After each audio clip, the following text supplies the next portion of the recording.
Hello, everyone, and welcome to Seaview Quantum Network. I'm your presenter, Daniel, and I'm here with producer Claudia Pareca. We are cosmic beings, beings of light. A single moment of your time is one of the most extraordinary gifts we could ever be given. We are honored every time that we receive one of those moments. We are honored, overjoyed, privileged, and humbled. We serve in your presence. Our shows are held on Mondays and Fridays at 12 p.m. Eastern U.S. time, 9 a.m. Pacific. At any moment, to participate on one of our shows, please call 805-830-8344 and press 1 to talk with the host. All podcasts are easily found in all social media and are available free, live, or on demand. To request a show, please write to Claudia Pareco, cview1111@gmail.com, or visit our website, cview1111.net. Call for free at 805-830-8344 and wait in line or use Take My Call. And for $11, you can jump the long list of callers. Do so at www.paypal.me/PURECO/11, and then please PM or email Claudia Pareco with the phone number you'll call the show at cview1111@gmail.com. Now, let's listen to our host and topic of the day.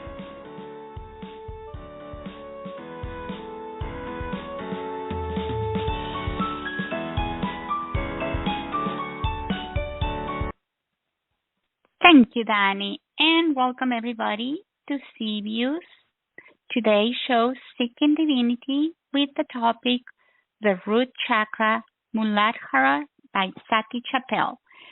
We want to also thank Cyclone for the song we feature today, A New Dawn, part of his new album, Sakura, which is available in all online music stores and platforms. And now, repeat after us. I am grounded. My spirit is grounded deep in the earth. I am calm, strong, centered, and peaceful of fear and trust that I am eternally safe. I am worthy of all things beautiful. During today's show, we're going to talk about the root chakra. We're going to talk about its location, the functions, and the ways to keep it healthy. And for that, let's bring Sati to the show so she can explain us more about this topic.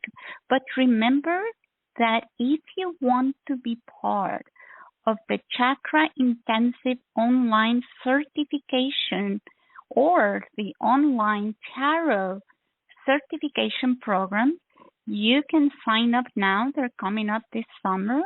And you can go to Sati's website, seekingdivinity.com, and sign up for these programs. And now, Sati, to the show. Hey, Sati, welcome. Good morning, sweet friend, and good morning, dear listeners. I'm so happy that you guys came to visit with me again today. I hope everybody is well. We are actually getting ready to have another snowstorm out here in Colorado. Wow. Spring in Colorado.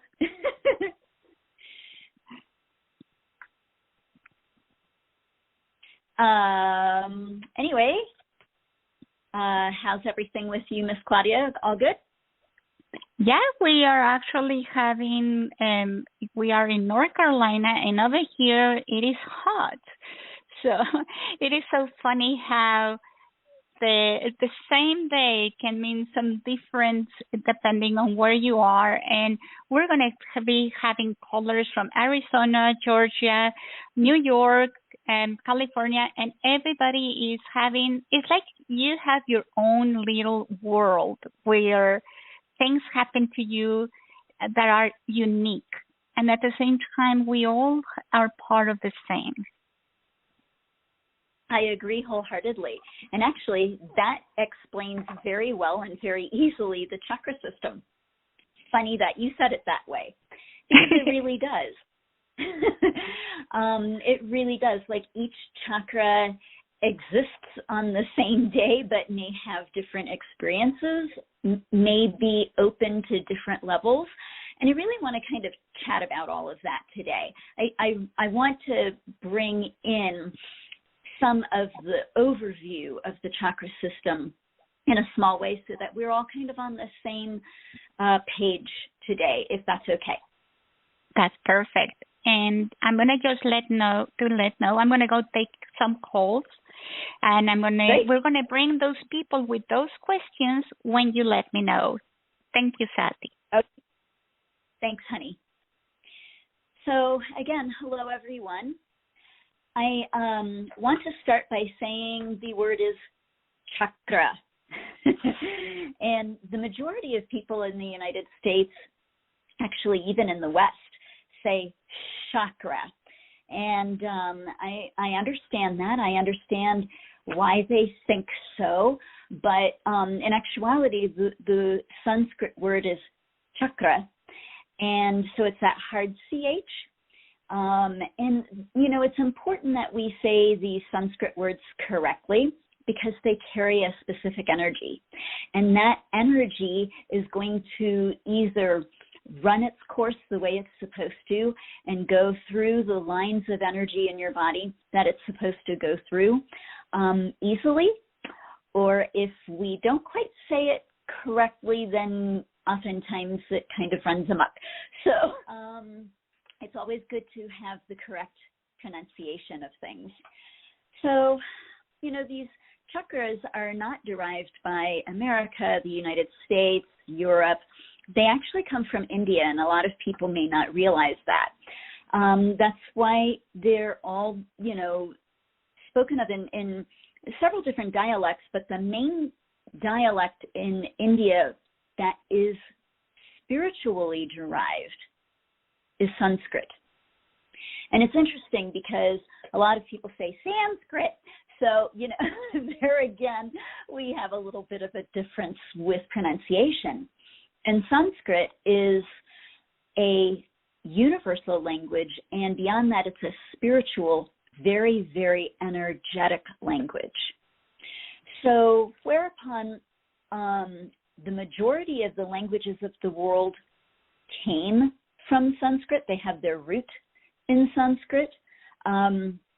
This language being an energetic language that we have kind of gotten away from over the course of human history. We're not necessarily as connected to the high spiritual energy that we used to carry, and that's something that we're returning to.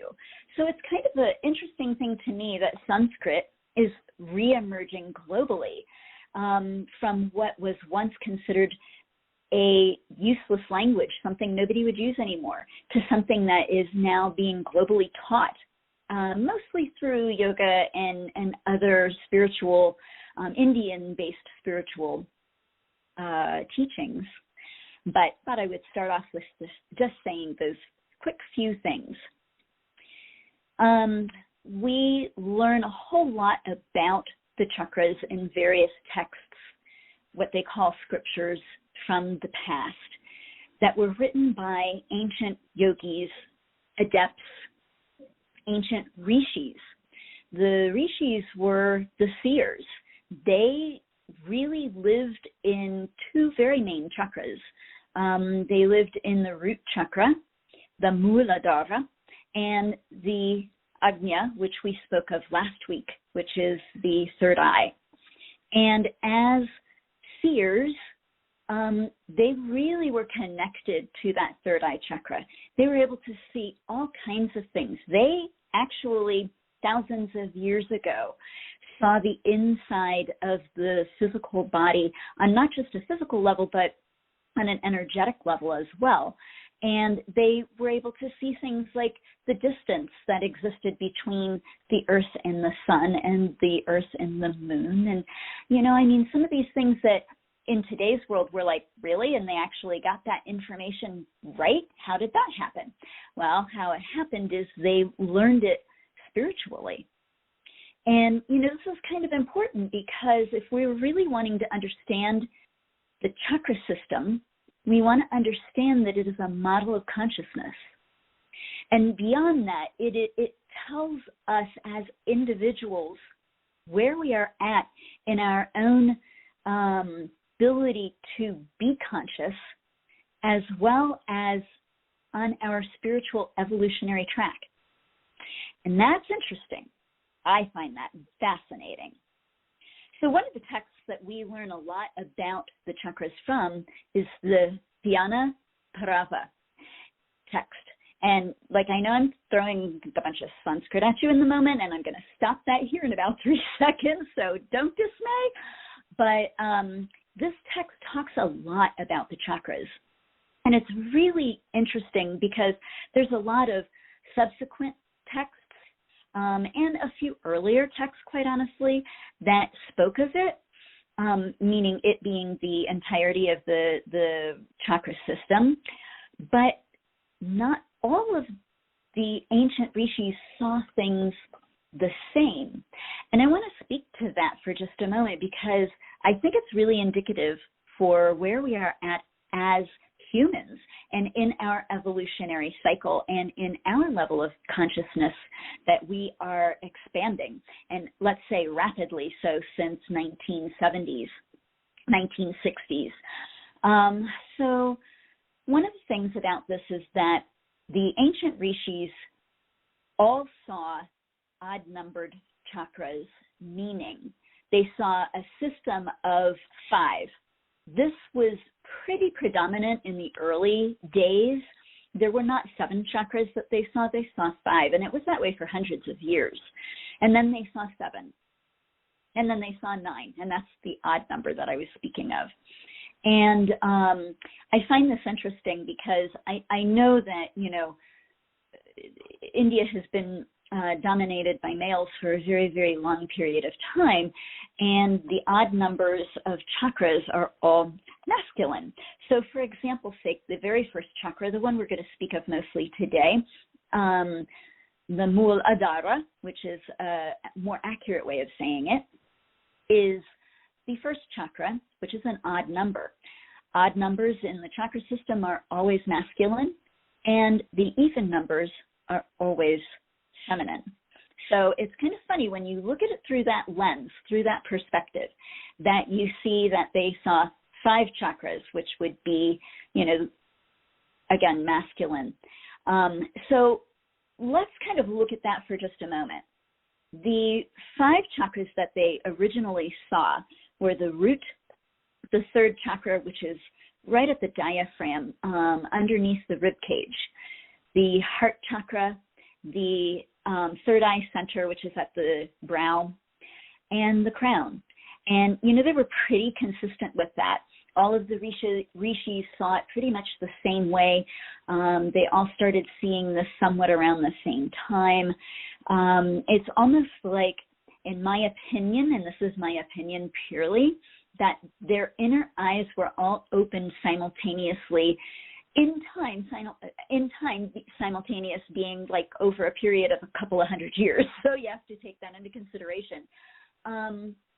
To this inner energetic system that connects all of the lower bodies, the mental, the emotional, the spiritual, the physical, the auric body, the energetic bodies, the catheric templates, like all of these different bodies that we all carry. And they all saw them as kind of, I want to say it this way, but this may not be completely accurate, but for example's sake, they all kind of saw them light up at the same time. And I really disagree with that in actuality. I believe that various chakras for all humans were lit to varying degrees at various points in history. And all of a sudden, again, over a period of a couple hundred years, the rishis all started to kind of take note of this. through their meditations and their work through their third eye, the inner sight, that allows you to see on these different levels that are not purely confined to the physical. And from that place, we see that over time, more and more chakras came online. And I find that either highly coincidental, or maybe as they learned about them, they went, oh, well, there probably should be one over here, or maybe they saw it over there. I'm trying to be a little cynical here just to capture everybody's concepts. Or maybe it was that, like for a long time, we only could operate out of those first 5 chakras that were seen: the root, the third chakra, which is the solar plexus, the heart, the throat, and the third eye and crown. And I say it that way because I think that even in my profession, I've been working with the chakras ardently for over 35 years, close to 37 now. And, seeing them in myself first and working with them there and working with my daughters and working with my lovers or my husbands or my, family members, or then going into it professionally. And over the years watching, I've seen this interesting evolution occur. I've seen, granted, all along, I have seen some people that have 3 chakras working, and some that have 12, and some that have 2, and some that have 6. And, it really depends very much on the individual's own consciousness level, their level of awareness in the world on all these different levels of being, meaning physical, mental, spiritual, emotional, and some of these other subtle layers. But I also think that, again, since the 60s, humanity has been going through a rapid expansion, consciously and otherwise, spiritually, energetically, in immense ways, technologically. And I really feel like the chakra system on an overall scale is reflecting that, meaning that back in the day, the Vijnana Bhairava texts spoke of a 12 chakra system, and it was the ideal to strive towards. But they also saw the most of people wandering around with these 5 chakras. So that meant 7 were closed. 7 were not in operation, right? And so they were saying, hey, this is how you can open those up, work with them. Now, today, I see so many more chakras working in the majority of people, even from 35 years ago, when I first started looking at people's chakras. I saw the majority of people had 3 or 4 open. Honestly, the case. That's how I saw it. Today, however, I see the majority of 6 to 10. Probably more honestly, more accurately, 6 to 9 chakras. And this is like across the board. That's a either huge leap in consciousness or a huge leap in awareness of the chakras themselves, which is the case for sure.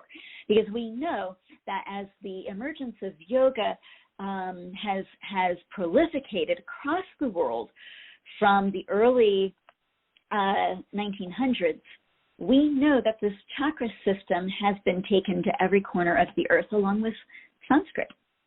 We know that people that never worked with chakras before started working with them. My mother is a perfect example. She has passed now about 7-8 years ago, but towards the end of her life, she would say to me, I think my blah blah chakra is working more specifically these days. And I'd be like, I don't know who you are, but I love you. You are awesome, because that was not the woman I was raised with or was born to. So, we all have had these experiences. We've all brought chakras into our understanding, and I think that is a direct reflection of the level of awareness that we as humans actually carry in the now. So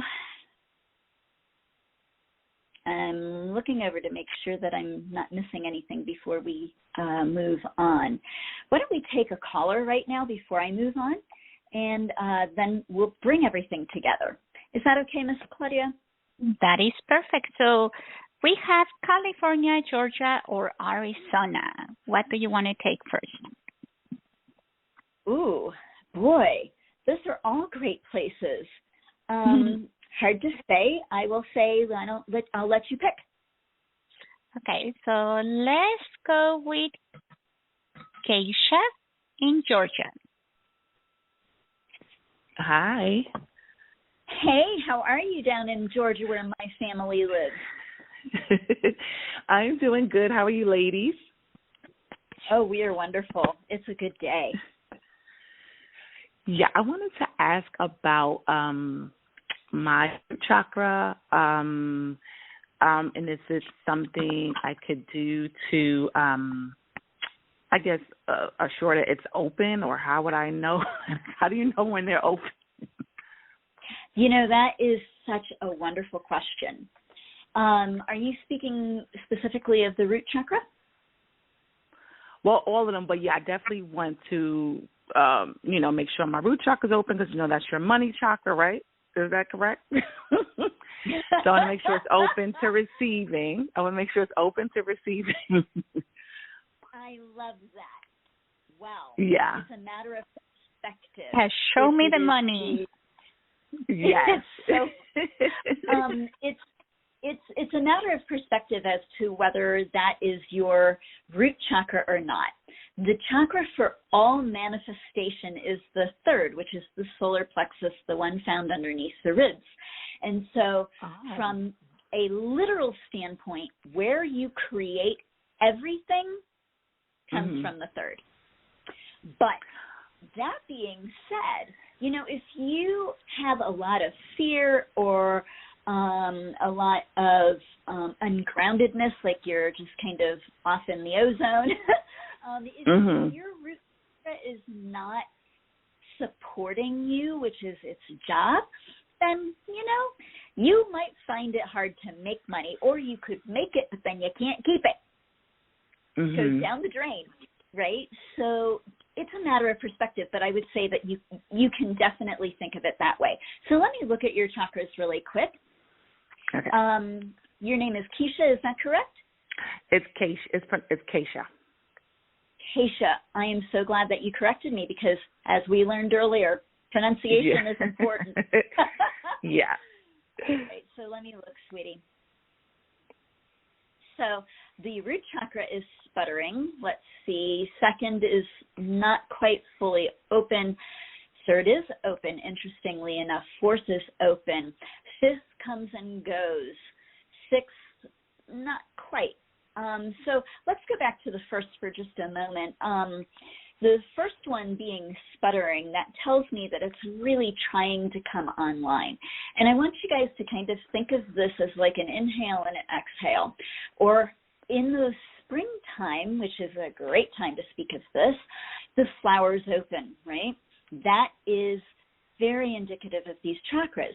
These chakras will open. They oftentimes were seen of as lotus flowers, and then they'll close again. And, sometimes that's in a single hour or maybe in a single breath or in a single week or in a single year or a lifetime or what have you.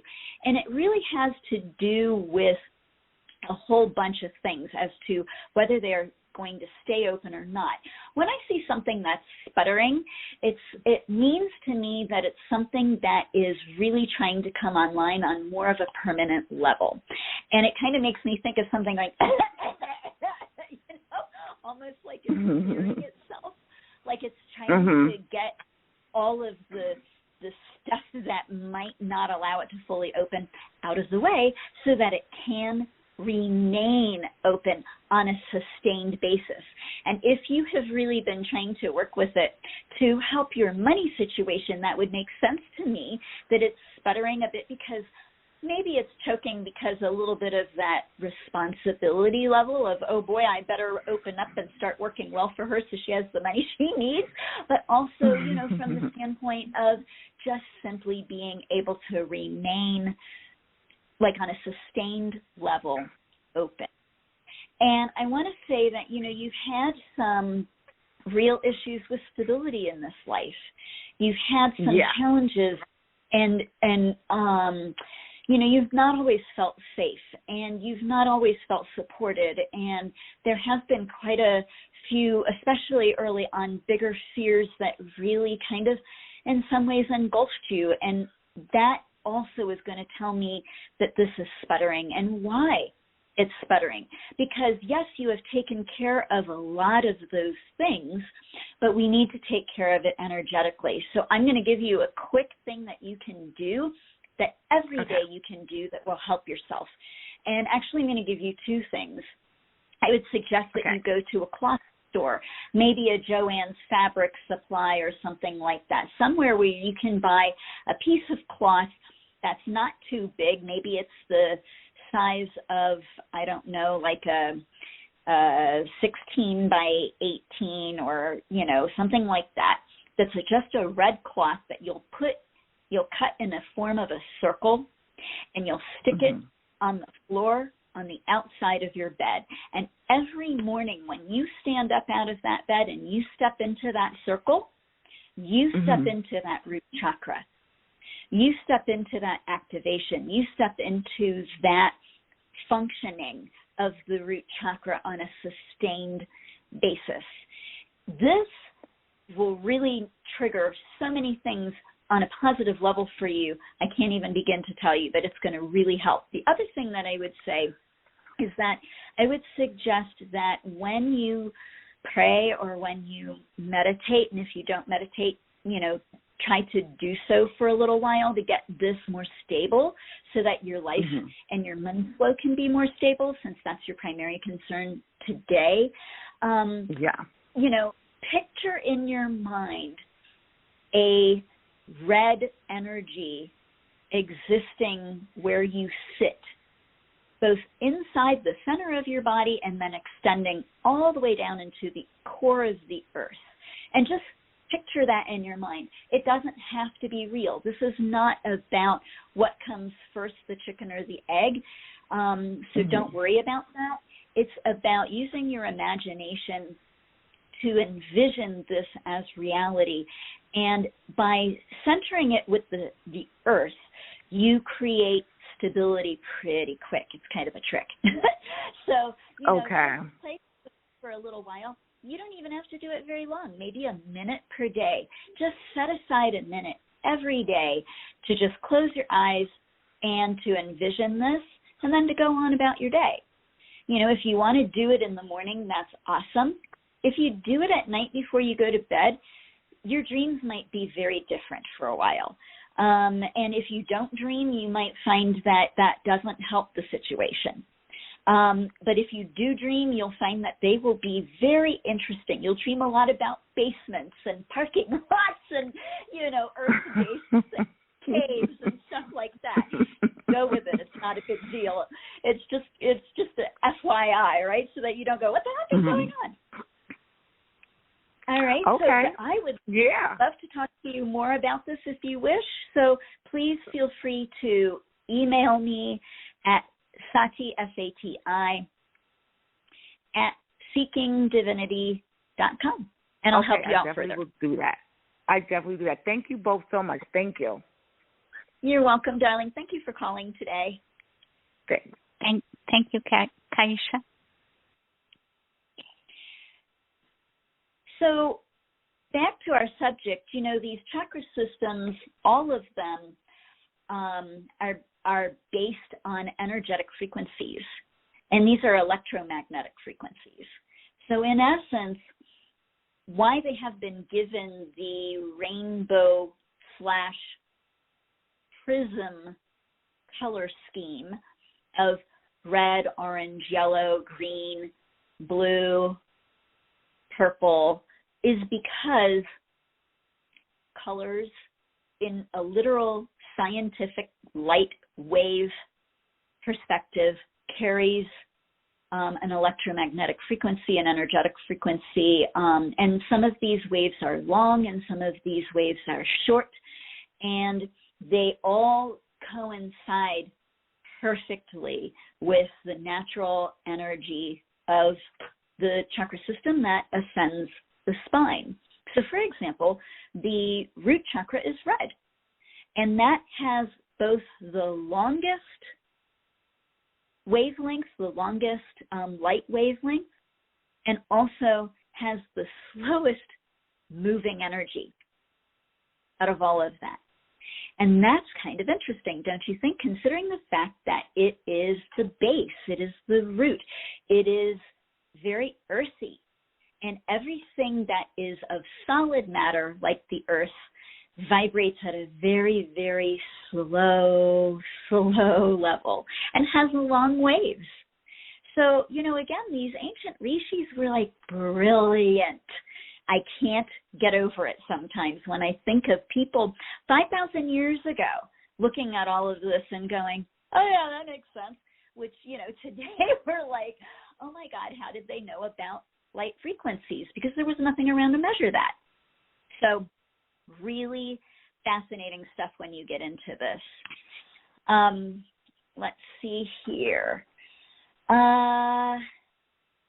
It is also sometimes, because it is the longest and slowest energy on a color level, the root chakra can be the one that takes kind of the longest time to work through, meaning it's the longest one that it's the one that takes us the most time to really get well grounded and stabilized in. And again, that's because when the vibratory rate is low, it takes a whole lot longer to either change that and get that to a higher rate, get it moving, or you could look at it as it takes a whole lot longer to really understand all that's going on in there, enough to be able to create change. The energy just moves at its own little turtle pace. And, for a little while, until you really can get a hold of that and let's say, for lack of a better way of saying it, be the master of that, it's going to move as it's going to move. And there's not much you can do about it. So let's take in comparison the seventh chakra, which is at the crown, the very, very tippy top of the head. That moves like so super fast. Look at it on another level. The root chakra is comprised of 4 petals. Again, that means 4 energies. And I'm going to talk about that in just a moment. Get back to that in a minute. But the crown chakra, on the other hand, has 1,000. So can you see how even just the symbolism indicates that something is moving so much faster or so much slower? And as a side note, I love to tell people this because it blows people's minds on the one hand, and on the other hand, it's like so obvious. The crown chakra often is either a purple color or a magenta color, depending on how somebody sees it. And it's funny because, that's not too far from red. And when the higher self comes into the body and fully anchors and integrates into the body, guess which chakra it works with? The crown. That becomes the new root chakra for the higher self. So it's really important because we have this at opposite ends of the spine, right? And we have, or the nervous system, however you want to look at that. And, there's similar colors. They have different frequencies, though, because of the white and the pink that is involved in purple or magenta that's not quite there in the red. The light wave is longer and moves much faster. Really interesting stuff, I think. Anyway, so let me tie something else in here or say something else really quick while we're on this subject. Not everybody sees their chakras the same way. Here in the West and in a lot of Europe, in actuality, so not just here in the United States aspect of the West, we've all been kind of indoctrinated with this rainbow concept of each chakra has that color. And I want to say to you that's not 100% true. And when working with people's chakras, I like to keep in the back of my mind always that you and I may be very different. My root chakra may very much be red, for example, whereas Claudia's might be yellow. I never try to change that when I see it that way. It means that in a past life, Claudia may have done far more work on that root chakra than I did. And so when it comes online in this lifetime, it carries the nature and the energy and the vibratory rate of all of the work that she already did that I had not yet done. And so by me trying to change it back to red, I'm doing her an actual disservice. So please, if you see your chakras a different color than what it's quote unquote supposed to be, leave it. Let it be what it is. It has an intelligence that is beyond our understanding. So allow it to show itself as it will show itself. Learn the chakra system model as it is presented with the rainbow colors, because it's going to give you a baseline, an understanding, a point of jumping off. Also, through my course and through, a lot of studies of these ancient texts, yogic and tantric in nature, some Buddhic texts, we learn that there are traditional corresponding colors. So when I said maybe Claudia's was yellow, I wasn't just grabbing that arbitrarily. There are, if the root chakra is not red, it will traditionally be either white or yellow or gold, for example. I also want to say that these can change over time. So when I first started meditating, my heart chakra was green, as is typical. And that was, 30 plus years ago when I started really ardently working with my chakra system, even though I had seen it prior to that. It has not been that color since 1994. It has morphed and changed in so many different ways. And predominantly it is now more white-ish, but that changes year to year, sometimes day to day. So again, allow these things to present themselves to you as they will. So now let's get back to the energetic aspect. When we look at the root chakra and we see that it has 4 petals, last week we learned about the third eye chakra and that it had 2 petals. And this is really important because the 2 petals are indicative of the 2 nadis, N-A-D-I, and then I put an S on the end to pluralize it, which is true. These nadi lines, which are like meridian lines or energy lines that run through your physical body, however many you have in a given junction, creates a specific size and functionability of a chakra based on the amount of energy that flows through, what type of nadi lines these are, i.e., are they the really super powerful ones, or are they the little itty bitty ones that kind of look like a little creek instead of like the Mississippi? And, they tell us something about the chakra itself. For example, there are no nadi lines that arise out of the third eye chakra. There are 2 nadi lines that terminate there, meaning they end in that center. And in actuality, they split off in that center. So they come together as one energy line and terminate or end in that center. And then they split off again and go into each nostril, which is beyond the limit of size of that chakra, because that chakra is really kind of small. It packs a wallop, though. I mean, it does a whole lot of stuff, and is like one of the most powerful ones we have, but it's itty-bitty, so you can't judge it by size. That's an interesting statement that I'm making, that these nadi lines, these energy lines, end there. Where do they come from then? Which chakra do they arise from? I'm going to let you guess. Come on, put on all your psychic hats right now. Be psychic in the moment and say it with me. The root chakra. Hey, ding, ding, ding. Y'all won. So it comes from the Muladhara, the root center. These two guys. And actually, the one starts on the left side of the tailbone, and the other one originates on the right side at the very tippy tip of the tailbone. The root chakra encompasses everything from the front of the pubic bone to the very back of the tailbone and everything underneath. That whole space where the genitals are, including the anus, is called we're going to call it the perineum, which actually from a specific anatomical state runs between the vagina and the anus. But for our purposes, let's say that.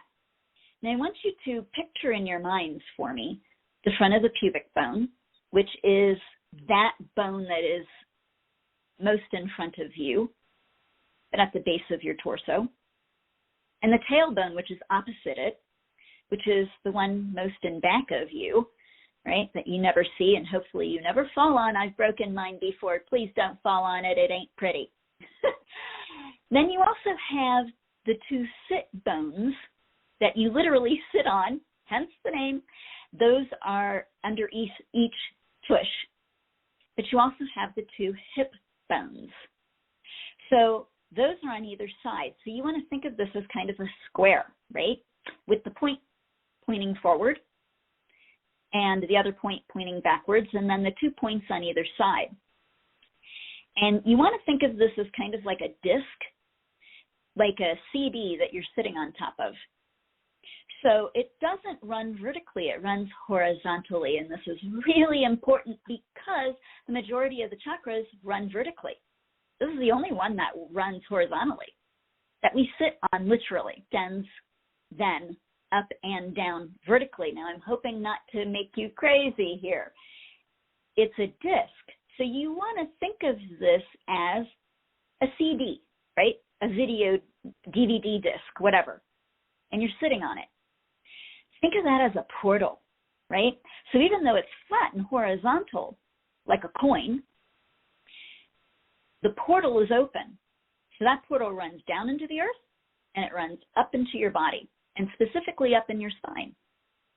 So yes, it's horizontal, but it's also vertical, whereas the majority of all of the other chakras are positioned like this same disc, right? Like a coin, only on its edge. So they're all vertical along the spine, which means they point forward in front of you and backward behind you, but not up and down. Until we get, of course, to the crown chakra, which does both, forward, backward, up and down. So now you can see how it is so intricately connected to the root chakra, why it is a higher octave of, from a musical scale, completely true, and the higher energetic level of, and the root where the higher self integrates into, right? Whew. Take a deep breath.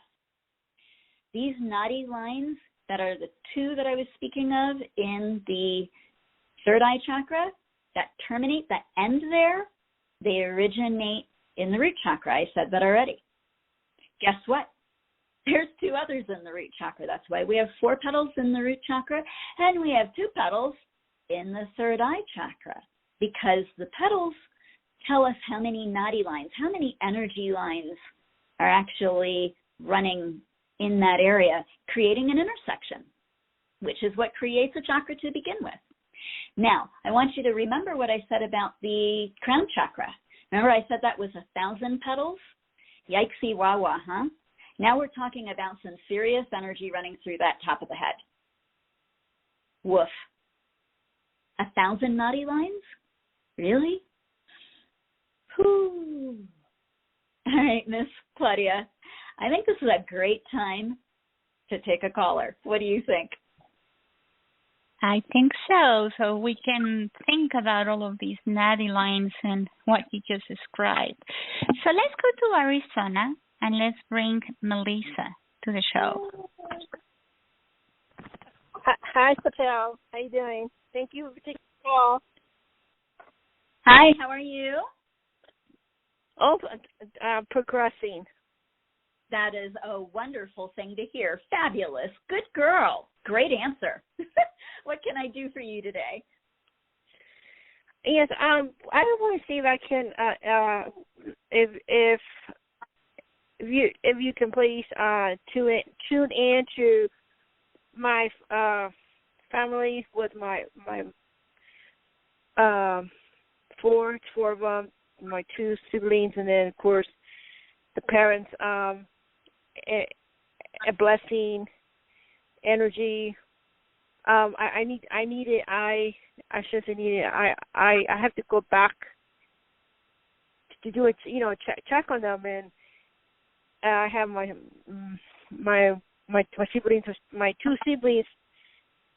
They like to practice their behavior with me. They're bad. They like nature. To make story short, I can't handle that. I just like if I can have a blessing or anything that is needed. I do pray, but I know the faith in the God is not strong enough due to the fact of health complications that they're having. Okay, so let me just make sure I have this clear. Right, so you are looking for some kind of blessing that will help you work with your family and yet keep some clarity between you and them, correct? Yes. Yes, thank you. Perfect. Yes, ma'am.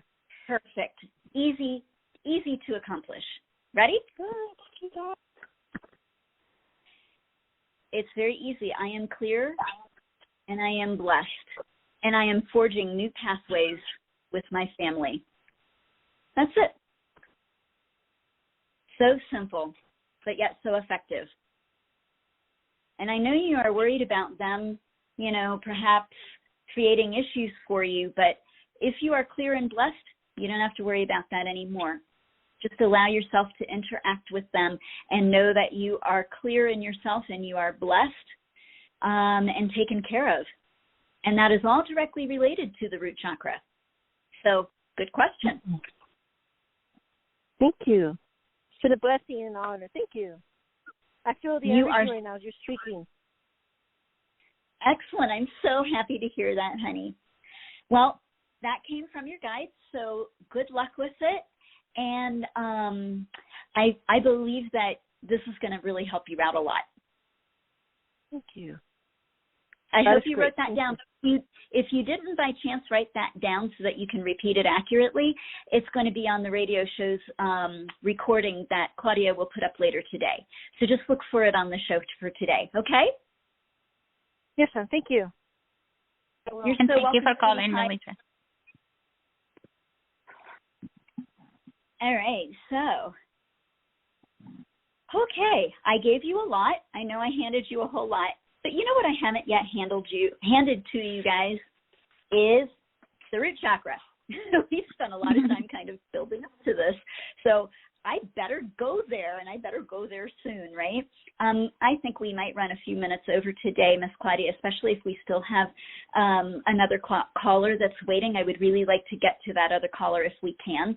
But I'm going to just kind of move through this because I really want people to understand what the root chakra is about. And it's a really fundamental chakra. And I'll tell you, if you don't have this one down, if you don't have this one working well and balanced and stable in your being, the third eye tends to be a little goofy.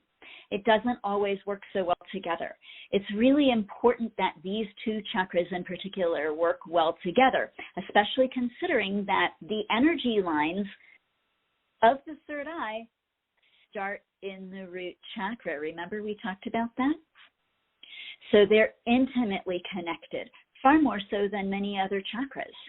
So we need to be able to honor this relationship.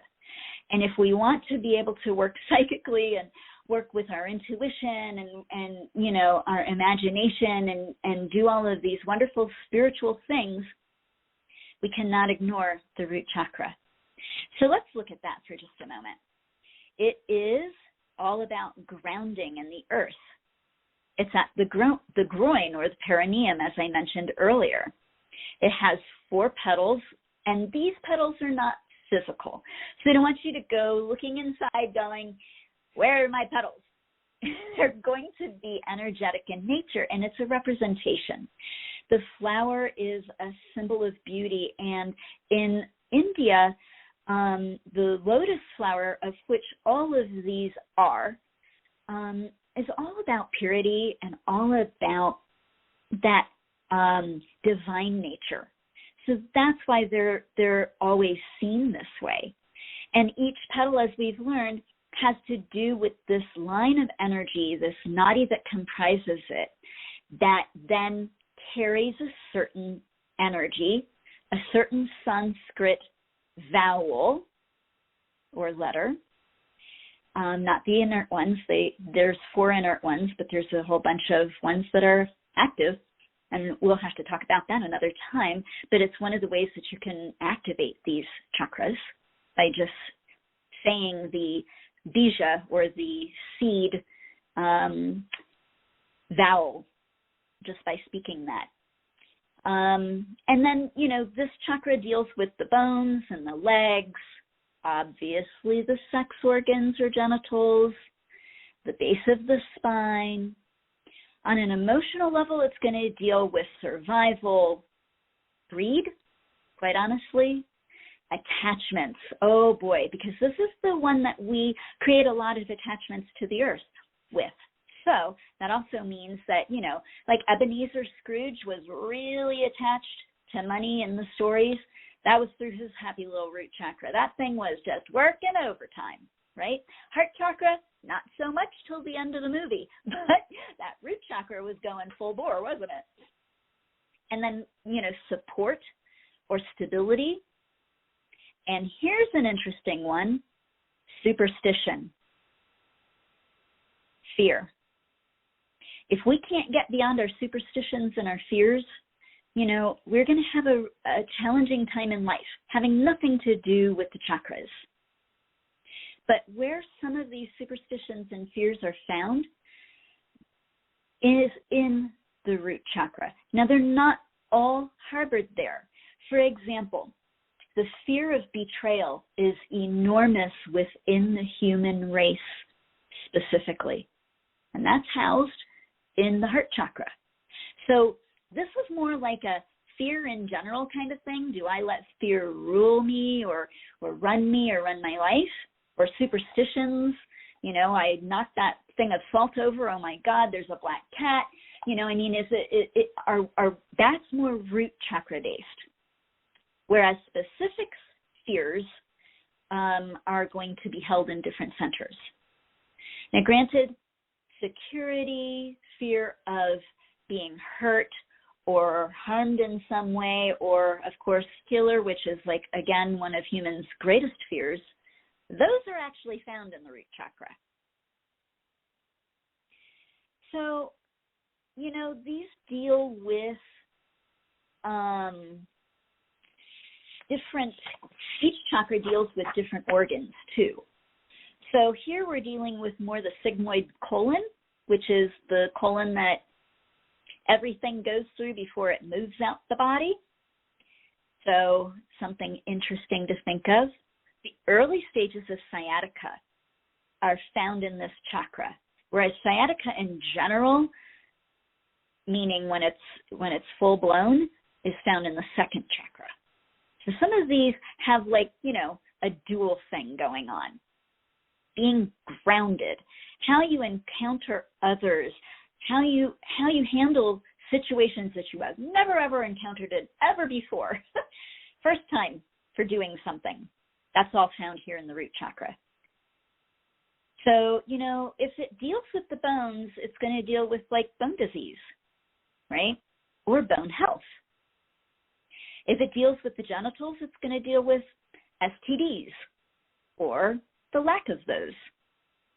It's going to deal with, some of your ability to eliminate, but not the full thing, because the intestines run mainly through the second chakra, not the first.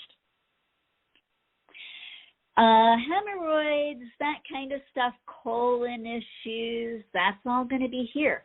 Arthritis, you're going to find that in this chakra.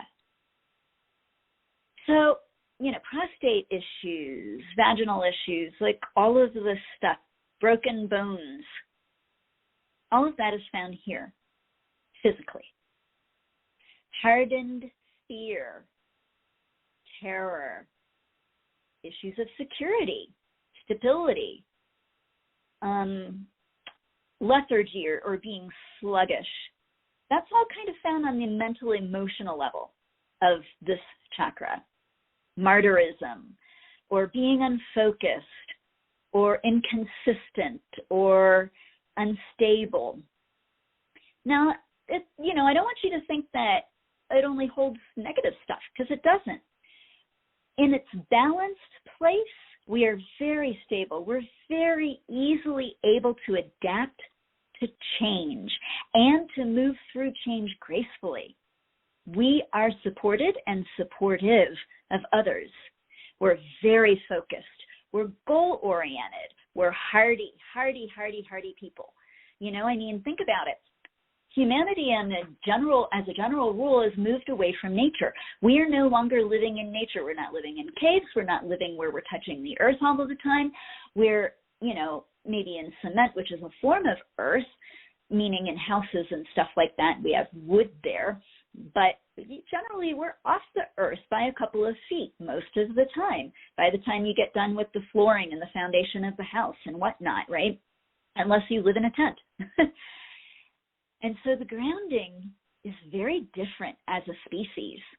Back in the day, we were very well grounded and probably had pretty healthy root chakras. Not so much anymore, but as we move farther and farther away from that groundedness, right? So we're not as hardy as we used to be. Humans used to be able to take anything weather threw at them. Of course, granted, weather has gotten a little meaner over the years and decades and centuries, but, we're not so able to handle it as much as we used to. People that have a good, strong root chakra, they love working, and especially working like with their hands and working with the earth, working with building things. So, I don't want you to think that this is just negative stuff here held in the root chakra. I think that's why most people kind of run from the root chakra. And they're like, I want to play with all of the other ones that are all so much more fun. And I'm like, yeah, well, that's great, but you're not going to be able to do that very well unless you really understand and work with and balance this root chakra. So one other thing here I want to leave you with before we take our last caller, and that is that there is, I mentioned 2 nadis that come out of this, and we said there were 4. And those 2 ran up to the third eye and terminate there. Next show that we have next month in May, we're going to talk about the Kundalini. And the Kundalini energy is housed in the root chakra. And it's housed in one of those happy naughty lines that I keep talking about that sounds like such a funny word. Right? It's not naughty as in N-A-U-G-H-T-Y. It's N-A-D-I, energetic line. And this one is called the Sushumna, sometimes pronounced Shushumna, and it runs up the spinal cord from the base of the spinal cord and energetically from the base of the spine, all the way up through the spine, through the neck, into the brainstem and brain. Throughout the nervous system, it affects the nervous system, both the parasympathetic and the sympathetic nervous systems. Kundalini is found here. We're going to talk about what Kundalini is, but let me just say it this way so I can leave you with some tantalizing carrot for next month, before I take my last call. And that is that this is the energy It takes you from being a normal, ordinary human being to a superhuman being. Not kidding. The full alignment and integration of the higher self and beyond that. This is the Christ itself. We just all experienced Easter to some measure, some of us more than others. And Kundalini is the Christed energy. It is that energy that flows through our being, connecting us with the divine on a very conscious level. And it is found here at the root chakra. So not something to diss, right? Now this root chakra hopefully has become a little more important in your mind. And when we sit down and we really talk about the Kundalini and you learn about some more of these knotty lines and the energy that's held within them, because they all have specific energy, each one, and there's 72,000 of them. Ha! We won't talk about all of those next class. I'm just going to say that now. Thank God. But, right, if you understand the energy and how it flows and what you can do with it and what it governs, it really changes your reality. So, Miss Claudia, I hear your happy laughter. Do we have our third caller still, or did they have to take off?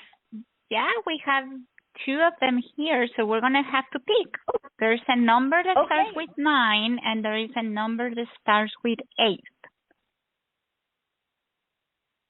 Oh, my goodness. What are you asking? Did I guess a number? Which number? Yeah, 9 or 8? Oh, well, let's say that I can try to get both of them done in a few minutes, but let's go with number 8. Okay, so let's start with Francis and bring you to the show. Hello, thank you for taking my call. You're welcome, Miss Francis. How are you, honey? Well, I've got some distress going on in my life. I really relate to what you're saying. I'm really, really stuck in my root chakra, and I've got lots of health issues and emotional issues and a whole lot of stuff going on, and I was just wondering if you could give me some advice. Sure. Give me 2 seconds here just to kind of look you over, and thank you for calling.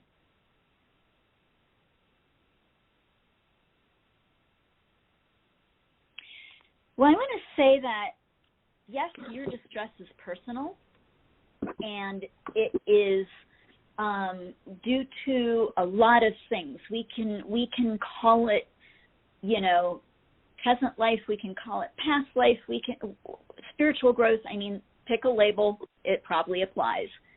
But I also want to say to you, Francis, that this is not just yours alone. When I asked the guides about it, they showed me immediately the earth, the world. You are picking up so much on collective consciousness and the issues of collective consciousness, and you don't know where your energy ends and that energy begins. And so you take it all as your own. And this is taking whatever personal issues you have and personal lessons that you have to learn and are exacerbating them, making them far worse, making them far more challenging. So I'm going to suggest to you just to see if this is true.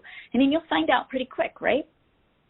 Every morning when you awaken or when you go to sleep at night or both, you pick. Say a little prayer in which you ask that you be disconnected from collective consciousness at this time. And then see what happens, because I guarantee you that what you're going to find is that this weight that you're carrying, instead of it being like, several hundred tons, it shifts down to a manageable size, and you're like, oh my gosh, why do I feel so much lighter and so much better? And then you'll be able to see exactly what is yours, and you'll be able to work with that and not be so scattered and not be torn all of the time and pulled in so many directions, and you'll be able to create real effective change just by doing that. Try it out and see, and please, if you don't find this to be true within the next couple of weeks, like over the next couple of weeks, you got to give it a little bit of time, right? But it could be instantaneous. It could take a little time. I want you to find that out on your own, but contact me, email me at sati@seekingdivinity.com. Remind me that we spoke of this, and then we'll look at it again. But I'm just telling you, this is what they're showing me, and I think that this is going to really take the load off so that you can see what you're actually dealing with, so that you're not literally dealing with the weight of the world, honey. Okay. Thank you so much. You are so welcome. Remember, please contact me if you need to. Thanks for calling, Miss Francis. Thank you. Bye-bye. All right. Can we take our last caller, or have they blown the coop? She's here. Thank you for waiting, Catherine in New York. Hi. Thank you so much for this wonderful show. Thank you. Oh, thank you. I'm glad you enjoyed it, Miss Catherine. Yes, and I took one Kundalini yoga class, so I'm excited for next month too. I absolutely love it. Awesome. Yes. Well, what can I do for you today? Yes, I'm starting a new project that begins with the letter R, and I wonder if I have any, fear or blockage in my root chakra that I need to clear before moving forward, so it'll be successful.